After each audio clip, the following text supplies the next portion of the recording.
Hoy en Agenda Política de Castilla y León estamos con Mario Bedera, secretario de Estado de Educación y Formación Profesional. Buenas tardes, Mario, y Hola, gracias por venir y encantado. darnos este tiempo.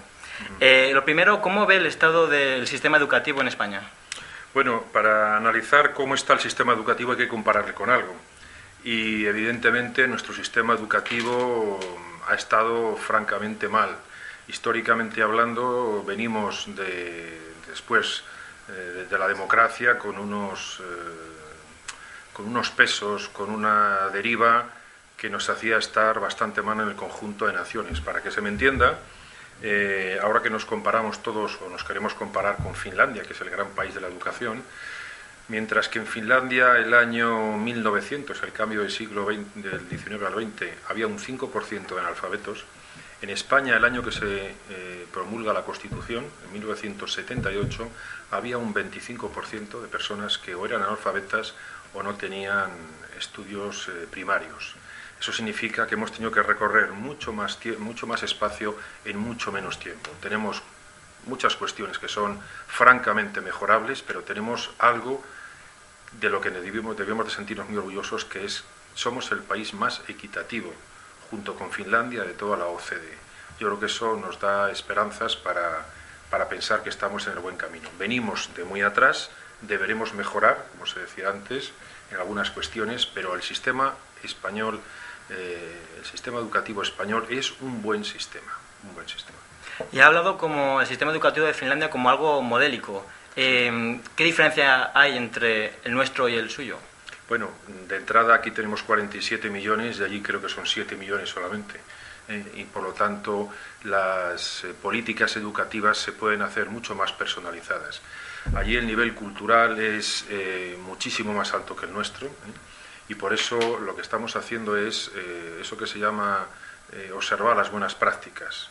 Nosotros, como digo, somos un sistema muy bueno en cuanto a la equidad, a la igualdad. Nuestro sistema puede decir, sin da lo mismo además en qué comunidad autónoma, que ningún niño, ninguna niña, por razón socioeconómica o cultural, porque venga de una familia humilde, una familia culturalmente poco desarrollada, no va a fracasar por esas razones. Fracasará pues porque no tenga el talento suficiente para llegar donde pueda pensar, pero no lo hará por un sistema como pasa en otros países, donde se castiga los orígenes socioculturales. En España el impacto sociocultural es de los más bajos de toda Europa. Y hablando de comunidades autónomas, ¿cómo va la situación del sistema educativo en Castilla y León? Bueno, yo lo dije y no creo que porque sea el Partido Socialista deba hacer crítica cuando hay algunas cosas que funcionan bien. Y el sistema educativo, tal como ha salido en PISA, en España funciona de una determinada manera, y Castilla y León está por encima de esa media, y por lo tanto el sistema educativo en Castilla y León es de los mejores de España. Yo creo que hay que decirlo porque es algo que nos honra a los castellanos leoneses. Es verdad que históricamente esta comunidad autónoma, esta región, ha sido siempre un lugar donde se ha respetado mucho la educación. Es una zona donde siempre hemos exportado profesores, hay muchos maestros castellanos dando clases por toda España, y el único problema que tiene Castilla y León es que prepara muy bien a sus gentes, a sus jóvenes, pero no les retiene. Ese es el gran problema que tenemos aquí. Somos exportadores de mano de obra cualificada, salen de nuestras universidades, algunas las más antiguas de España, la de Valladolid y la de Salamanca, y sin embargo, cuando llega la hora de trabajar no pueden quedarse en su tierra. Ese es el gran problema. Sin embargo, hay una gran diferencia con el sistema educativo de Andalucía, de Canarias, que es por debajo de esa media de la OCDE. Hay un gran contraste. ¿Por qué ese tan contraste? Pues muy fácil, por lo que decía antes.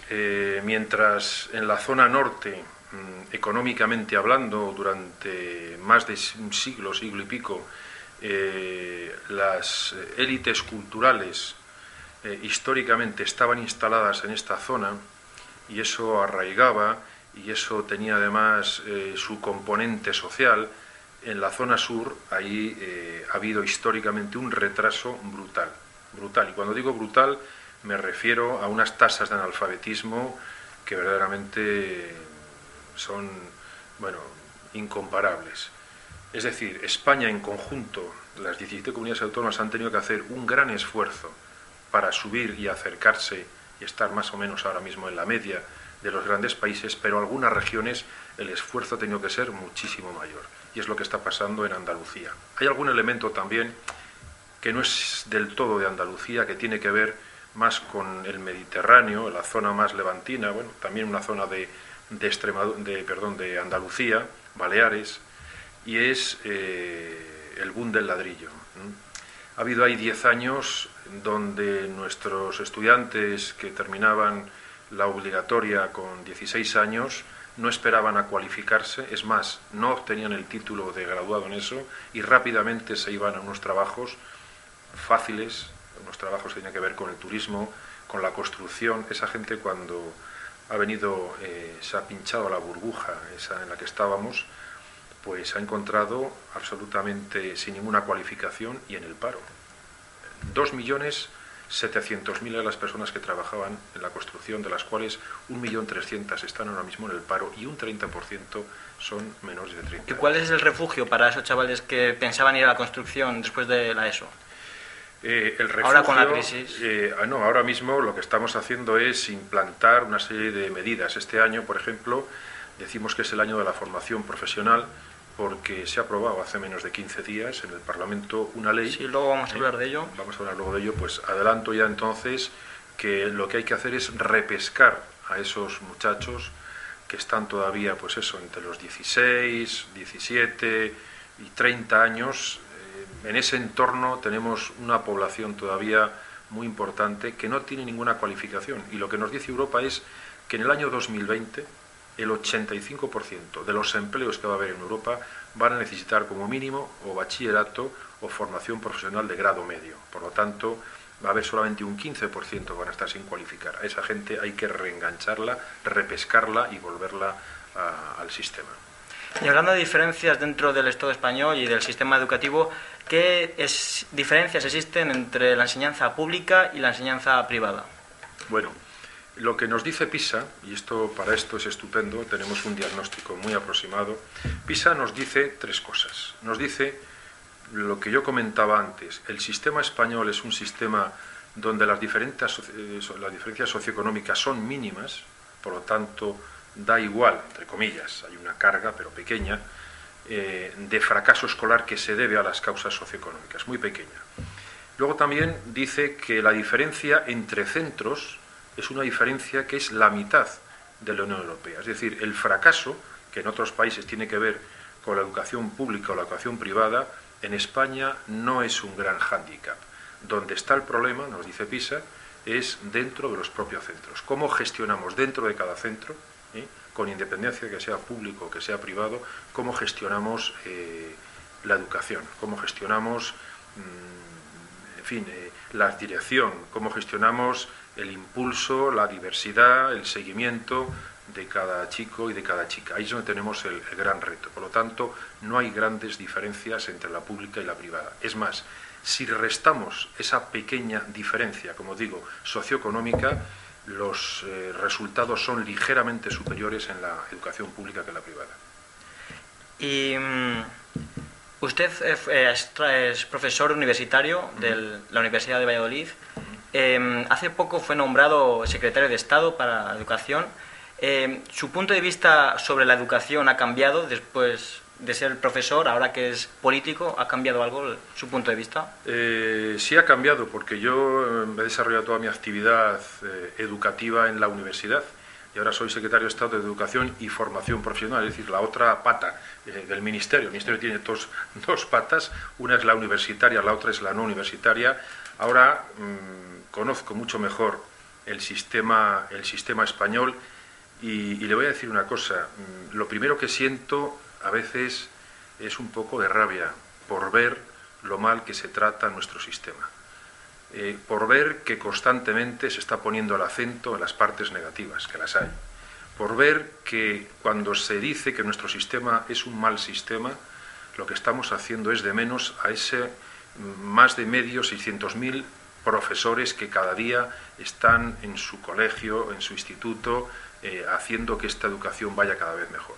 Eso verdaderamente me da un poco de rabia. Antes lo veía desde más lejos y ahora que lo veo de cerca, me parece que en este país somos especialistas en flagelarnos y en tirar piedras contra nuestro propio tejado.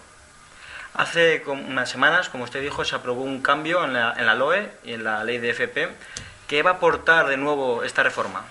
Esta reforma, que es la Ley de Economía Sostenible, una ley paraguas que trata sobre muchas cosas, hay una parte específica que da una vuelta, que reforma de manera importante la formación profesional.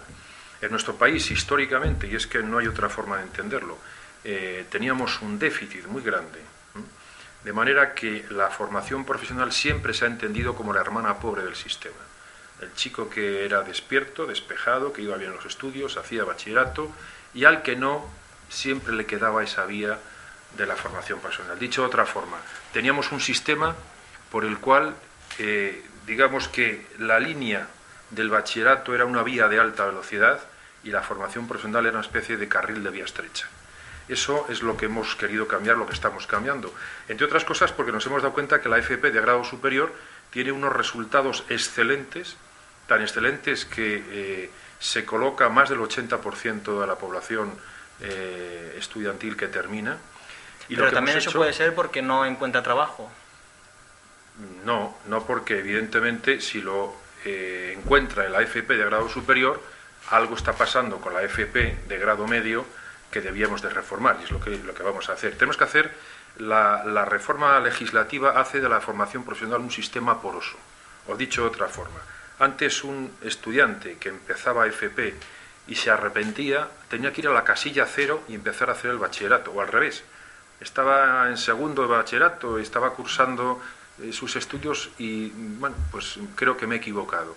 Tenía que volver a la casilla cero. Ahora lo que estamos haciendo es un sistema absolutamente, como digo, poroso, flexible, donde se va a poder pasar de la FP al bachillerato y al revés, de la FP de grado medio a la superior, que antes no se podía, mediante un curso puente, incluso de la FP de grado superior a la universidad.